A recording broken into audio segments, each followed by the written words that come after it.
Do you believe God's goodness? Do you believe that God is good, that He loves you, and that He is for you, that He is on your side, even when life seems against you?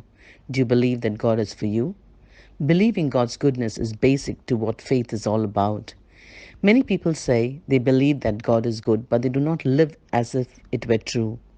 Remember, one of our principles of faith is that true faith always expresses itself in action. So, unless we live as though God were really good, then we do not truly believe it. This is where Enoch comes in. Enoch serves as an example of someone who truly believed God's goodness and therefore he lived out in his life. So let us take a closer look at Enoch and at what the Bible tells about the faith and then how it applies to us today. Hebrews 11:5 reads, "By faith Enoch was taken from his life, so that he did not experience death. He could not be found, God had taken him away." So by faith Enoch went straight to heaven without dying. There are two things Enoch accomplished by his faith. He did not experience death, and God took Enoch directly from this life into heaven. Genesis 5 gives the genealogical line stretching from Adam to Noah, and Enoch is listed as the seventh generation from Adam. Verses 21 to 24 record Enoch's place in the genealogy. So let's look at those verses. Genesis 5:21 to 24. When Enoch had lived 65 years, he became the father of Methuselah. And after he became the father of Methuselah, Enoch walked with God 300 years and had other sons and daughters. Altogether, Enoch lived 365 years. Enoch walked with God, then he was no more because God took him away.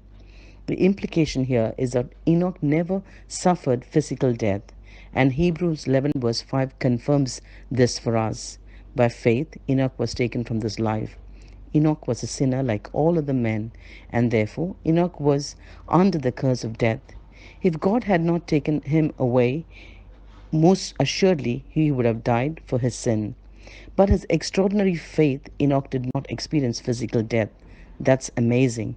That's the second thing he accomplished by his faith was God took Enoch directly from this life into heaven. Taken in Hebrews 11 verse 5 means to transfer or to change. It refers to Enoch being transferred directly from earth to heaven without even dying. Elijah, like Enoch, was also taken directly from this life into heaven. 2 Kings 2 3 and 5. Interestingly, we find a similar word in the New Testament which describes the coming rapture of the church. 1 Thessalonians 4:17. After that, we who are still alive and are left with caught up together with them in the clouds to meet the Lord in the air. Taking of Enoch and Elijah foreshadows this great event that will take place at the second coming of Christ. Hebrews 11 verse 5 tells us that Enoch could not be found. This indicates that people looked for him and could not find him. Elijah too was searched for. 2 Kings 2:17. 15 men searched for Elijah for 3 days, but they could not find him either. Enoch walked faithfully with God for 300 years. To walk with God is to go with God, to seek God's direction, to trust that his way is the best. Because Enoch did that, he was commended as one who pleased God. Are you willing to walk like Enoch walked? Be blessed.